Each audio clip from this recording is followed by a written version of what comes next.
Hi, welcome to the Silent Avenger channel. If you're enjoying the content, please consider giving it a like and sharing your thoughts in the comments. Let's dive into today's story. I never thought a single night could unravel an entire marriage, but I guess life has a way of surprising you in the worst ways. It started so casually, a Friday evening, Lisa with her wine glass in hand, sitting on the couch, her cheeks already flushed from drinking. I had just come home from work, exhausted but happy to see her. Long day? I asked, trying to ease into a relaxing evening. She just shrugged, barely acknowledging me. By the time I had showered and joined her in the living room, the mood had shifted. She was 3 glasses deep and muttering under her breath, barely coherent but visibly agitated. I asked her if she was okay, and that's when she let it slip. "Do you ever think, maybe we made a mistake?" she mumbled, swirling the wine in her glass. At first, I thought she was just venting. We'd had our ups and downs like any couple, but nothing that felt irreparable. "What do you mean?" I asked cautiously, but my gut was already tying itself in knots. She sighed heavily, then looked me dead in the eye. I'm not happy, John. You're just boring. You don't excite me anymore." I froze. The words didn't make sense. Lisa and I had been together for 10 years, married for 7. Sure, life had settled into a routine, but I thought we were content. I swallowed hard, forcing myself to respond. "Boring? Lisa, where is this coming from?" And that's when the floodgates opened. "You don't get it, do you? You've stopped trying, John. You're not the man I fell in love with." And, she hesitated, the next words catching in her throat. "I've been seeing someone else." The room spun. I couldn't process what she was saying. What? What did you just say?" My voice was barely a whisper. She avoided my gaze, her hand trembling as she placed the wine glass on the table. "I didn't want to hurt you, but it's been going on for a while. I wasn't going to tell you, but I can't keep pretending anymore." A lump rose in my throat, my chest tightening with every word. "Why now? Why tell me this now, Lisa?" Her answer was brutal. "Because I'm tired of pretending to care." Her words hung in the air like a toxic cloud, suffocating every ounce of trust I'd ever had in her. I couldn't look at her. I couldn't look at the room we'd built together, the photos on the wall, the life we'd shared. Everything felt tainted. "Who is it?" I finally asked, my voice low and trembling. Lisa hesitated but didn't deny it. "It doesn't matter, John. What matters is that I'm not happy." "Not happy?" I scoffed, the anger bubbling up despite my best efforts to hold it in. "Do you think I've been living in paradise, Lisa? You think it's easy working my ass off every day to make sure we're comfortable? To make sure you're comfortable?" She rolled her eyes, dismissing me with a wave of her hand. "Oh, don't play the martyr. You act like being a good husband is some monumental achievement. You've coasted for years, John. You don't challenge me. You don't excite me. And honestly, I don't even find you attractive anymore." That last sentence was a knife to the gut. I stared at her, trying to find a shred of the woman I married, the woman I thought I knew. But she wasn't there. The Lisa in front of me was cold, detached, a stranger. I stood up, my legs shaky but determined. "Is he married?" I asked sharply, my voice louder now. "Does he have kids? What kind of man sleeps with another man's wife?" She flinched, guilt flashing across her face for just a moment before the mask of indifference returned. "That's none of your business." That was all I needed to hear. I didn't sleep that night. Lisa passed out on the couch around midnight, leaving me alone with my thoughts. I sat at the kitchen table, staring at nothing, replaying the conversation over and over. The anger, the betrayal, the humiliation. It was too much to bear. By morning, I knew what I had to do. I wasn't going to fight for someone who had already given up on me. If she wanted out, I wasn't going to stand in her way. But I wasn't going to stick around and watch her destroy me piece by piece, either. I spent the day quietly packing my things. Essentials only, clothes, important documents, anything I couldn't replace. I didn't want her to notice until it was too late. Every time she walked past me, scrolling through her phone or pretending I didn't exist, it fueled my resolve. She didn't even ask what I was doing. That's how far gone we were. By the time the sun set, I was ready. I left a note on the kitchen counter. "I deserve better than this, Lisa. Enjoy your freedom. I'm done." And just like that, I walked out the door. I drove aimlessly for hours that night, the weight of everything pressing down on me. I didn't know where to go or what to do. All I knew was that I couldn't stay there, not in that house, not in that life. Every mile I put between myself and Lisa felt like a breath of fresh air. I ended up at a cheap motel on the edge of town, the kind of place with flickering neon lights and paper-thin walls. It wasn't much, but it was freedom. The next morning, reality hit. I had no plan, no direction. My phone buzzed incessantly with missed calls and texts from Lisa. I couldn't bring myself to read them. Instead, I threw the phone into the motel nightstand and stared at the ceiling, wondering how it had all come to this. Around noon, I pulled myself together. If I was going to start over, I needed a clean slate. First step, cutting Lisa out of my life completely. I called my best friend, Mark, and told him everything. He was furious, for me, not at me. "John, you did the right thing by leaving," he said. "But you can't let her keep dragging you down. You need to protect yourself. Legally. Financially. Everything." It was the wake-up call I needed. That afternoon, I met with a lawyer to start the process of divorce. I told them everything, her confession, the affair, how I'd walked away. "Don't worry," they said. "We'll make sure she doesn't walk away with more than she deserves." Next, I deleted Lisa's number and blocked her on every platform I could think of. I even changed the passwords to our shared accounts and made arrangements to transfer my direct deposit to a new bank. It was petty, maybe, but I wasn't about to make her life easier after what she'd done to mine. The hardest part was reaching out to my parents. They'd always loved Lisa, probably more than they loved me sometimes, if I'm being honest. I could hear the disappointment in my mom's voice when I told her. "Are you sure, John? Maybe this is just a rough patch." "Marriage isn't always easy," she said, ever the peacemaker. "It's not a rough patch, Mom. She cheated on me. She doesn't even love me anymore," I replied, my voice cracking despite my best efforts to stay composed. There was a long pause before she spoke again. "I'm sorry, honey. I thought you two were happy." So did I. By the end of the week, I had secured a small apartment on the other side of town. It wasn't much, just a one-bedroom with peeling wallpaper and a view of a parking lot, but it was mine. I spent the first night sitting on the floor, eating takeout, and trying to imagine what my life would look like now. For the first time in years, I didn't have to answer to anyone. No compromises, no pretending, no walking on eggshells. It should have felt liberating. Instead, it just felt empty. The days after I left were a blur. Mornings felt like I was swimming through molasses, the weight of everything dragging me down before I even got out of bed. Nights were worse, the silence deafening in that tiny apartment. I'd stare at the ceiling, replaying every moment, every sign I'd missed, every time Lisa had lied to my face. The anger came in waves. One moment, I'd be numb, and the next, I'd feel like punching a hole in the wall. How could she do this to me? After everything we'd built together, after everything I'd sacrificed for her, how could she throw it all away like it was nothing? I wasn't perfect, but I tried. I gave her stability, love, a home, and it still wasn't enough. That thought haunted me. What if I was never enough? What if this is my fault? Mark dropped by on the third day. He brought beer and a pizza, trying to pull me out of my funk. "So this is the new digs, huh?" he asked, glancing around the barren apartment. "Yeah. It's a palace," I said, half laughing, half miserable. He plopped down on the couch, one of the only pieces of furniture I had so far, and opened a beer. "Listen, man, I know you're going through it right now, but you can't let her win. Don't let her destroy you." "Destroy me?" I snorted. "She already has." Mark leaned forward, his expression serious. "No, she hasn't. Not unless you let her. Look, John, I've known you since high school.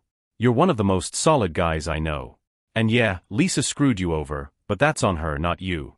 His words should have been comforting, but they just pissed me off. "Easy for you to say," I snapped. "You're not the one who got blindsided by your own wife. You didn't waste 10 years of your life on someone who didn't even respect you." Mark didn't flinch. He just nodded. "You're right. I don't know what that's like. But I do know this, you're not gonna find peace sitting here feeling sorry for yourself. You've got to do something about it." That night, I lay awake thinking about what Mark had said. Do something about it. But what could I do? Moving on felt impossible. Forgiving her? Out of the question. The only thing I could think about was making her feel the way I felt. Broken, humiliated, gutted. That's when the idea started forming in my head. I knew where she worked, who her friends were, what she cared about most. If she was going to blow up my life, maybe it was time I returned the favor. I spent the next few days in a haze of rage-fueled productivity. I dug into every detail of her life, looking for ways to hit her where it hurt. It wasn't hard. Lisa wasn't exactly subtle about her ambitions or her insecurities. I didn't even care if it was petty or vindictive. I just wanted her to suffer, to feel even a fraction of the pain she'd put me through. The first thing I did was send a carefully crafted email to her boss, anonymously, tipping them off about her inappropriate relationship with someone outside the office. Lisa worked in a high-pressure corporate job, and her reputation was everything. If word got out that she'd been unfaithful, it would spread like wildfire, especially in her office's tight-knit social circles. Then I unfriended and blocked her on every platform, but not before sending a few mutual friends a message. Hey, just a heads up, Lisa and I split. She's been seeing someone else behind my back. I made sure it was casual, like I didn't want to stir the pot, but I knew exactly what I was doing.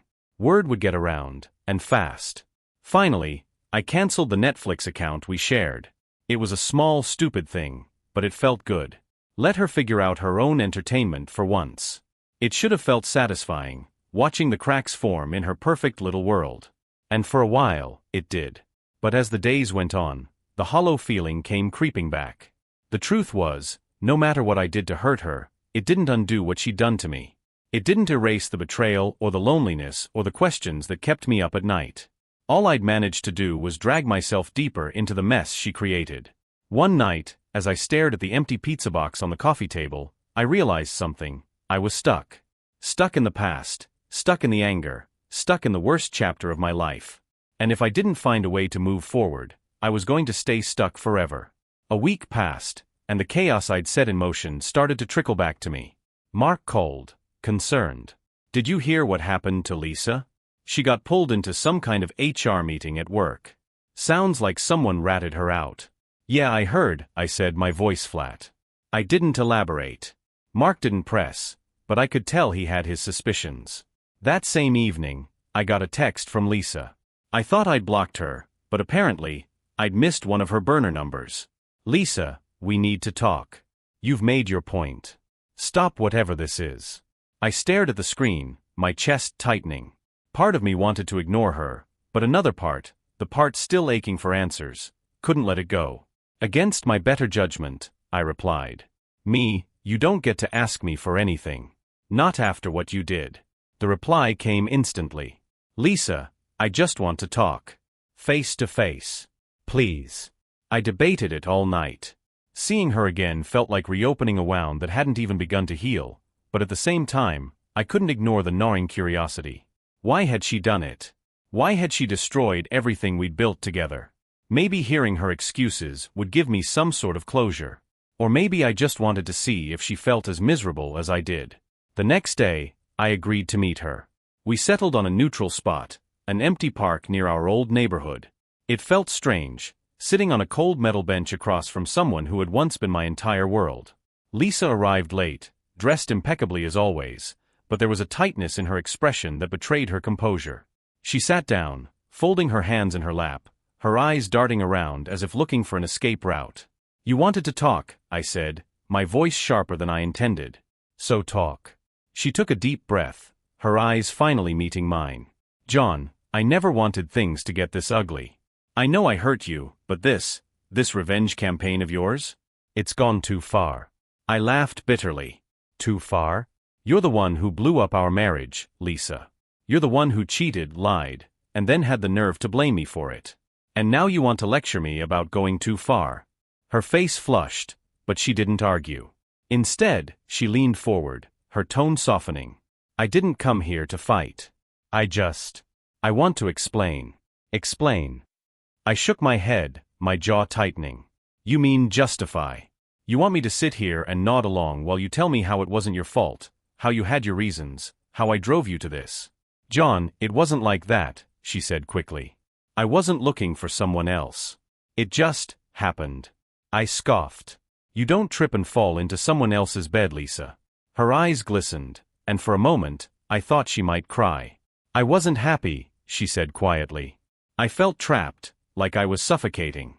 And he made me feel alive again. Like I mattered. I clenched my fists, the anger boiling over. I mattered too, Lisa. Or did you forget that? I was the one who stuck by you through everything. I was the one who built a life with you. And for what? So you could toss me aside the moment things got too boring for you. She looked away, her voice barely above a whisper. I didn't mean for it to go this far. I never wanted to hurt you. You didn't mean for it to go this far, I repeated, the words dripping with sarcasm. That's rich. You didn't mean to betray me, but you did. You didn't mean to destroy our marriage, but you did. And now, you don't mean to feel guilty, but guess what? You should. Lisa didn't respond. For the first time since I'd met her, she looked small, unsure of herself. After a long silence, I stood up. You don't get to make this about you anymore, Lisa. I spent too long putting you first, trying to make you happy. But it's clear now, you were never going to be happy, no matter what I did. She blinked up at me, her expression unreadable. So that's it. That's it, I said firmly. I've spent enough time trying to make sense of your choices. I'm done. You want closure? Find it somewhere else. I've got a life to rebuild. Walking away from that park felt like shedding a second skin. For the first time since this nightmare began, I felt something close to peace, not because I forgave her, but because I finally realized I didn't need her. Walking away from Lisa that day felt like taking the first real step toward reclaiming my life. But moving on wasn't as simple as shutting the door on the past. The hurt lingered, creeping into the quiet moments when I was alone. The questions still haunted me, even though I knew they'd never be answered. Who was I without her? What did my future look like now?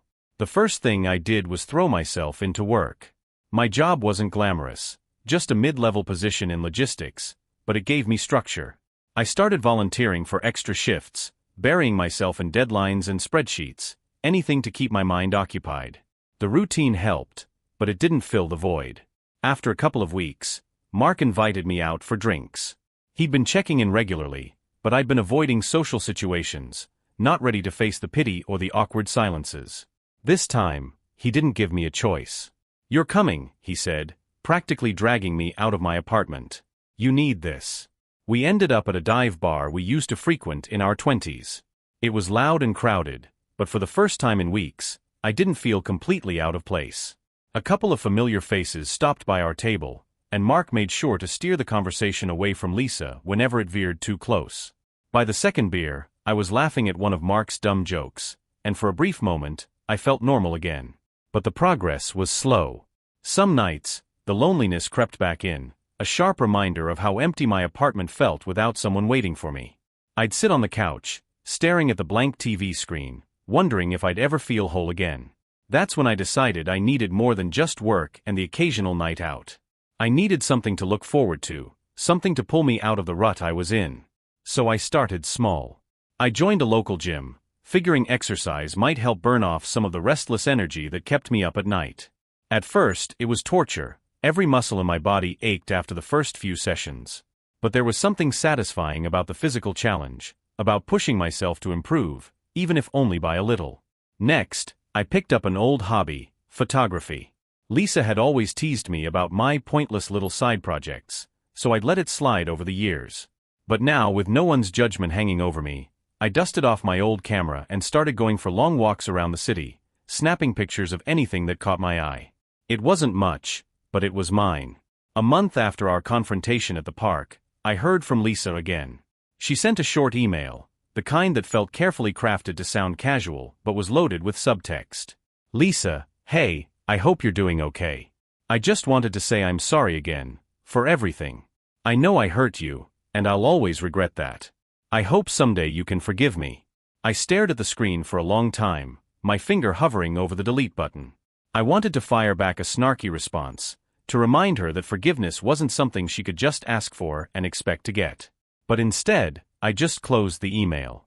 She didn't deserve space in my head anymore. One weekend, Mark convinced me to try something new, a hiking trip with a group of his friends. Fresh air, good company, it'll be good for you, he said. I reluctantly agreed, expecting to spend the entire trip feeling like an outsider among people I didn't know. But to my surprise, I enjoyed it. The group was friendly and welcoming, and the trail was challenging but rewarding. By the time we reached the summit, I was drenched in sweat and grinning like an idiot, the view stretching out for miles in every direction. As we stood there, taking it all in, one of the women in the group struck up a conversation with me. Her name was Rachel, bright smile, easy laugh, and a way of making me feel comfortable despite myself. We talked about everything and nothing, and for the first time in a long while, I felt a spark of something I couldn't quite define. It wasn't love, not yet. I wasn't ready for that.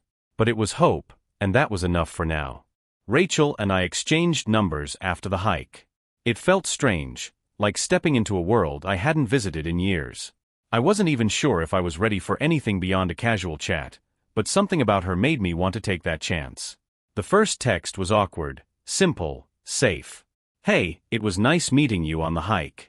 Thanks for making the climb a little less painful." She responded quickly, joking back about how I'd tripped on a rock halfway up. It started as nothing, a few texts here and there. But over the next few weeks, those messages became a regular part of my day. One evening, Rachel asked if I wanted to grab coffee. I hesitated, staring at the screen for what felt like hours. Was I really ready to sit across from someone new, to open up even a little? But then I thought about the alternative, another night alone in my apartment, replaying the past in my head. So, I said yes. We met at a small cafe downtown, the kind of place with mismatched furniture and a barista who looked like they'd rather be anywhere else. Rachel was already there when I arrived, sipping a latte and scrolling through her phone.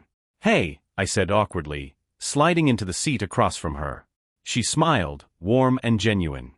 "Hey yourself. You look less sweaty this time." I laughed, the tension in my chest easing a little. "Yeah, well, I figure hiking boots wouldn't be a great look for coffee." The conversation flowed easily after that. She told me about her job as a graphic designer, her love of cooking, and how she'd gotten into hiking as a way to escape the stress of city life. I told her about my photography, carefully skirting around the mess that had brought me to this moment. When the topic inevitably turned to relationships, I hesitated. I just got out of a long marriage, I admitted, my eyes fixed on the chipped edge of the table. It ended badly. Rachel didn't press for details. She just nodded, her expression soft. "I get it. That stuff takes time to heal. No pressure here." Her understanding caught me off guard, and for the first time, I felt like maybe, just maybe, I could move forward. Meanwhile, the pieces of my life continued falling into place, slowly but surely. Work became less of a distraction and more of a steady anchor. I was even starting to enjoy it, finding new ways to challenge myself and stay focused. The gym, too, became more than just an outlet for frustration. I started setting goals, lifting heavier, running farther, and found satisfaction in the progress I was making. My body felt stronger, my mind clearer. And then there was the photography. What had started as a way to kill time turned into something more. I began sharing my photos online, joining forums, even attending a local gallery night where amateur photographers could showcase their work. One of my shots, a black and white image of an abandoned playground I'd stumbled upon, got a lot of attention. It was a strange feeling, seeing strangers appreciate something I'd created. For the first time in a long while, I felt proud of myself. Of course, not everything was smooth sailing. There were moments when the past would sneak up on me, a familiar song, an old photo I'd forgotten to delete, a random memory triggered by something trivial. Those moments hit like gut punches, reminding me of what I'd lost and the person I used to be. But each time, the sting felt a little less sharp. Rachel and I went on a few more casual outings, nothing too serious, just dinner or a movie here and there. She never pushed for more than I was willing to give, and I appreciated that. One evening, after a particularly good dinner, we were walking back to her car when she stopped suddenly, looking at me with a mix of curiosity and hesitation. "John, can I ask you something?" "Sure," I said, bracing myself. "What are you looking for?" "I mean, I like spending time with you, but I don't want to make things complicated if you're still figuring stuff out." Her honesty caught me off guard, but I respected it. I took a deep breath, trying to find the right words. "I'm still figuring things out," I admitted. "But I like spending time with you too. I don't know where this is going, but I'm glad it's happening." She smiled, her shoulders relaxing. That's all I needed to hear. It wasn't love, not yet. But it was connection, and for now, that was enough. Life was finally starting to feel normal again, or at least, a new version of normal. My days were steady, my nights less restless. Rachel and I continued seeing each other casually, and for the first time in what felt like forever, I was looking forward to things. But just when I thought I was moving on, the past found a way to claw its way back. It started with a phone call late one evening. I didn't recognize the number, so I let it go to voicemail. A few minutes later, my phone buzzed with a notification. I hesitated, then pressed play. "John, it's Lisa. I know I'm the last person you want to hear from, but please, I need to talk to you. It's important." Her voice was shaky, almost desperate, and it sent a wave of unease through me. I deleted the voicemail without responding. I had nothing to say to her. Over the next few days, the calls kept coming, each one more insistent than the last. I blocked her number, but then she started emailing me. The subject lines were vague. "Please hear me out. I need to explain. It's about us." There was no us anymore, and I didn't owe her anything.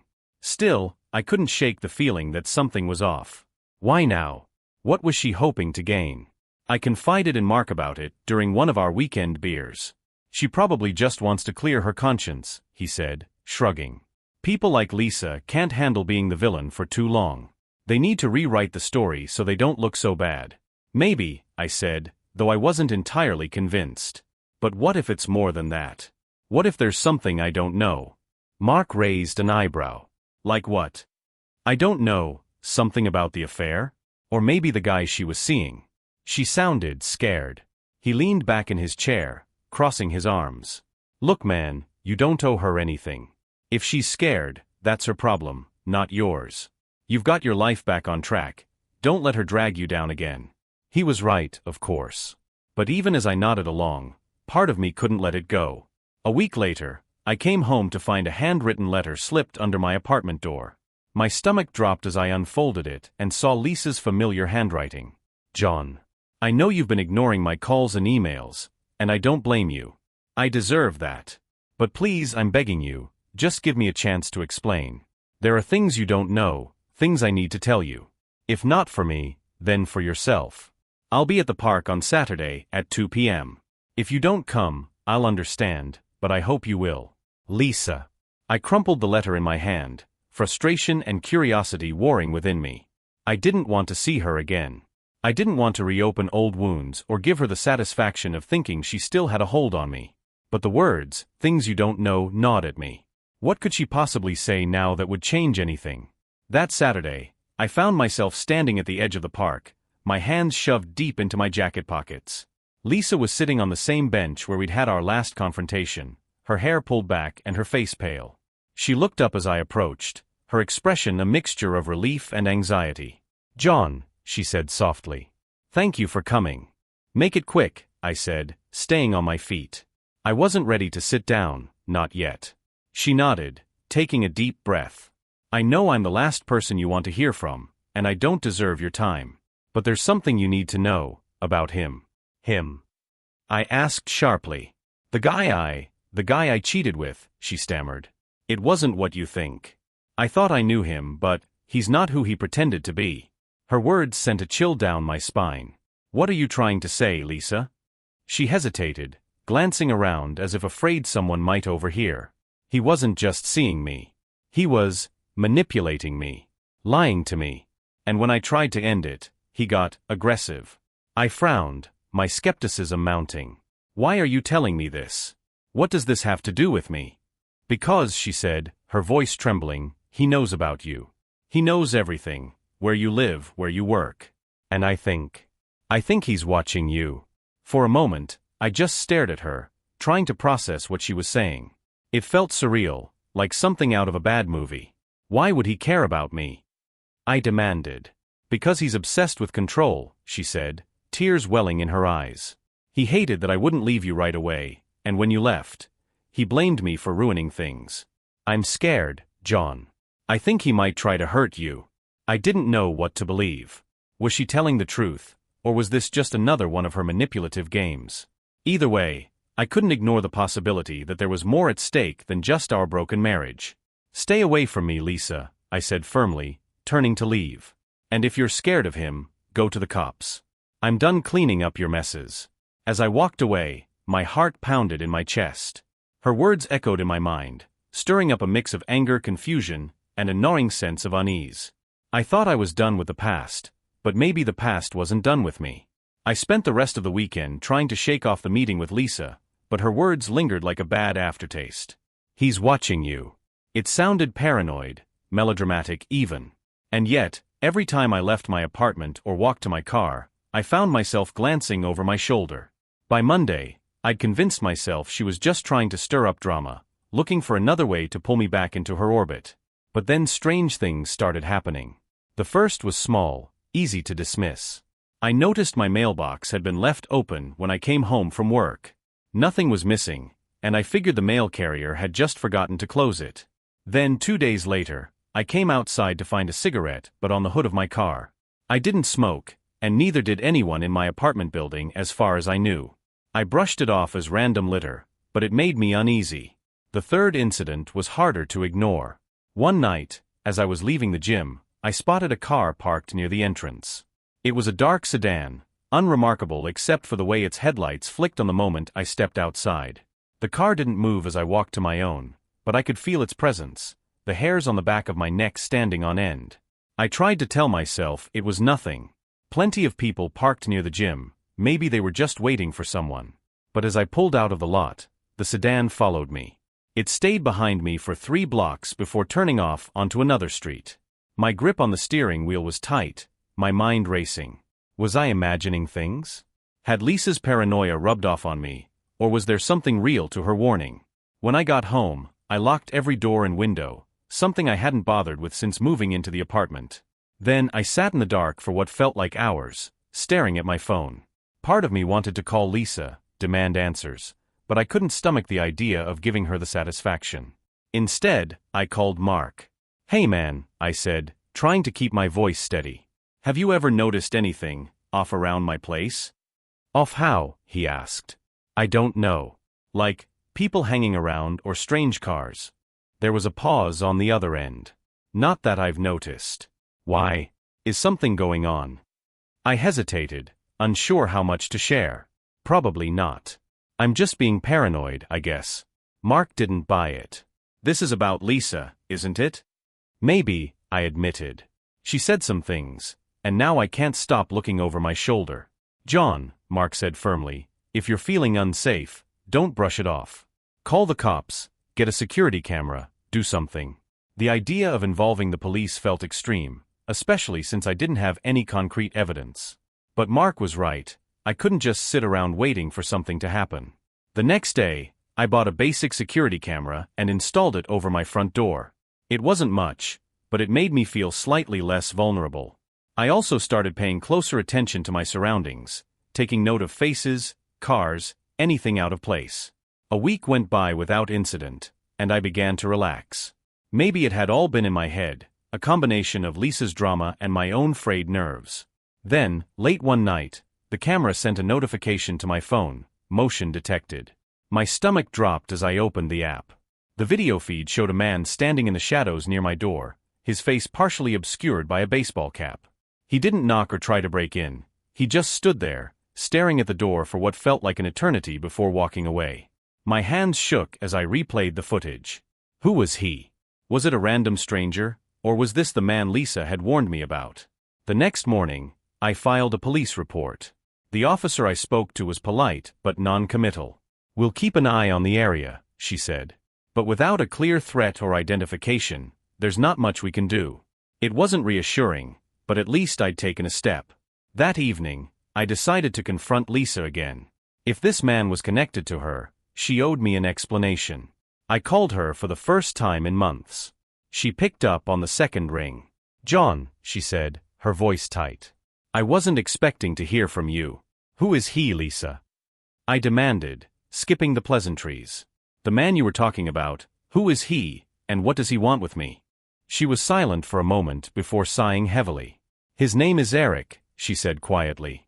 "We met at work. He seemed charming at first, but he's not who I thought he was." "That's not good enough," I snapped. "What does he want with me?" "I don't know," she admitted. "He's obsessed with control." He hated that I didn't leave you for him, and now, I think he blames you for everything that went wrong.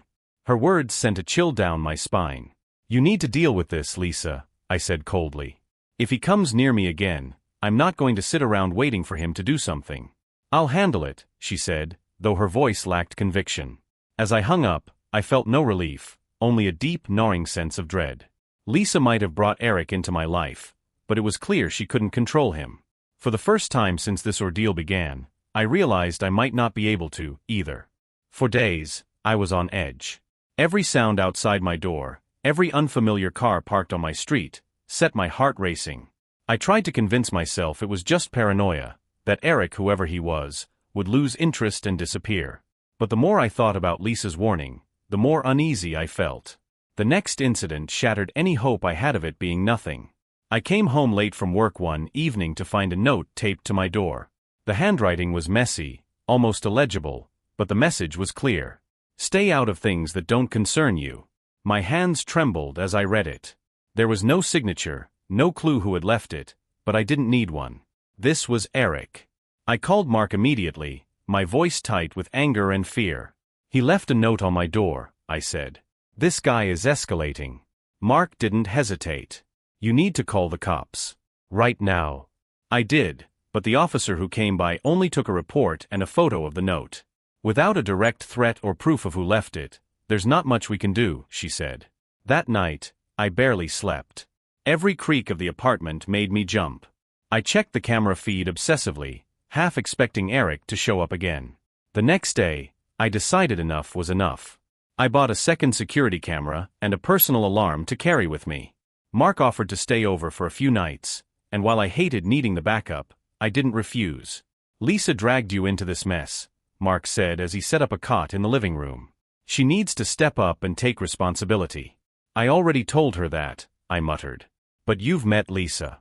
Responsibility isn't exactly her strong suit. For a few days, nothing happened, and I started to hope that Eric had backed off. But then, late one night, there was a loud knock at the door. Mark and I froze, exchanging a tense look. He grabbed his phone, ready to call the cops, while I checked the peephole. No one was there. When I opened the door, I found another note on the ground, this one even more unsettling than the first. I see you. The second note was the tipping point. Mark and I sat in silence, staring at the words. I see you. It wasn't just a threat, it was personal. Whoever Eric was, he wasn't playing games anymore. John, this guy is dangerous, Mark said, his voice firm. You can't handle this on your own. We're calling the police again. I nodded, too shaken to argue. The officer who arrived took the situation more seriously this time. She inspected the note, reviewed the security footage from my camera, and promised to escalate the report. We'll patrol the area more frequently, she said. It was some comfort, but not much. The next day, Lisa called. I almost didn't answer, but my anger won out. Your little friend left another note, I snapped. What are you going to do about it? She sounded panicked. John, I swear, I've been trying to talk to him. He's unstable, but he listens to me. Clearly he doesn't, I interrupted. If he comes near me again, Lisa, I'm pressing charges. I don't care what it takes. I'll handle it, she said, but the uncertainty in her voice made my stomach churn. That evening, I stayed hypervigilant. Mark had gone home, but I triple-checked the locks and sat with my phone in hand, the camera feed open on my lap. Around midnight, a shadow moved past the window. My blood ran cold. I crept to the window, my heart pounding. Outside, a figure lingered just beyond the reach of the streetlight. He didn't move, just stood there watching. I dialed 911 immediately. By the time the police arrived, the man was gone. The officer shone her flashlight into the darkened street, but there was nothing left behind. You did the right thing calling us, she said. Stay alert. If he comes back, we'll catch him. I didn't sleep that night. Every sound, every flicker of movement outside, kept me on edge. It wasn't just fear anymore, it was rage. Eric had crossed the line. The following morning, I woke up with a clear purpose. I wasn't going to live like this anymore. If Eric thought he could intimidate me, he was wrong. I called Lisa first, not because I wanted to, but because I needed answers. You need to tell me everything, I demanded. Who is this guy? Where does he live? Does he have a record? Lisa hesitated. John, I don't think. No, I interrupted, my voice sharp. You don't get to play coy anymore. You brought this guy into my life, and now he's threatening me. If you don't help me, I'll deal with him my own way. She finally broke. His name is Eric Michaels. He's a contractor we worked with on a few projects. He's possessive. He didn't take it well when I told him I didn't want to see him anymore. Where is he now? I pressed. I don't know, she admitted. I haven't seen him in weeks. He blocked me after we argued. Her voice cracked, and for a moment, she almost sounded like the Lisa I used to know. John, I didn't mean for any of this to happen. You never mean for anything to happen, Lisa, I replied coldly. That's the problem. Armed with the little information Lisa gave me, I did my own digging. A quick online search turned up a LinkedIn profile and some business reviews. He wasn't hard to find. His face was plastered all over his company's website, and the sight of it made my skin crawl. I sent everything to the police, hoping it would help them build a case. But waiting for them to act wasn't enough for me. I needed to be proactive. I ordered additional security measures for my apartment, better locks, more cameras, even a motion-activated floodlight for the parking lot. I also started carrying pepper spray in my jacket pocket, just in case. Mark came over again, his presence a welcome relief. You're doing the right thing, he said as we installed the new locks together. But don't let your anger get the better of you. Let the cops handle it. I'm not going after him, I assured him. I just want to be ready if he shows up again. Mark didn't look convinced, but he let it go. A few nights later, I was coming home from work when I spotted a familiar car parked a block away. It was the same dark sedan I'd seen outside the gym, and it sent a jolt of adrenaline through me.